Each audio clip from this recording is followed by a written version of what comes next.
For this project, we are going to need to know the parts of a landscape. There are 3 parts of a landscape for this project you'll need to know. The background, which is everything in that light purple. The middle ground, which is everything in blue. And the foreground, which is all the things up close in green. We'll be using our background, middle ground, and foreground to build our landscapes. Starting with a paper, pencil, some oil pastels or crayons will work, and some watercolors.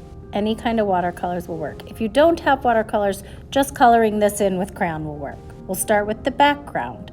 Slightly sketch with a pencil your background. That's where we're gonna start. I'm making some mountains. Then I'm gonna move forward to some hills in my middle ground. Lastly, after I get those done, I'm going to move to my foreground. But before I do that, I might add in some small middle ground details, like trees in this case. I also am adding a small path, trail, and sketching in. I'm sketching in a little darker so that you can see. You might want to use whisper lines. Then I'll move to the foreground. If I create a tree in the foreground, it's going to be much bigger than the trees in my middle ground. That's how I'm going to show that it's close up. Well, I am standing closer to this tree. If I overlap, I'm going to erase lines that I don't need. You may end up overlapping some of your foreground shapes. That's okay. Now I have all 3 parts of my landscape and then the sky above. I'll take my oil pastels or my crayons and create some outlines. I might blend colors. I might add patterns in there. Once I finish outlining my oil pastels, then I'm going to take my watercolors and watercolor right over those. The oil in the crayon or in the pastel and the wax in the crayon, if that's what you're using, will resist the watercolor. So you can go right over your drawings with the watercolor.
Once you're finished, don't forget to sign your work and clean up your tools.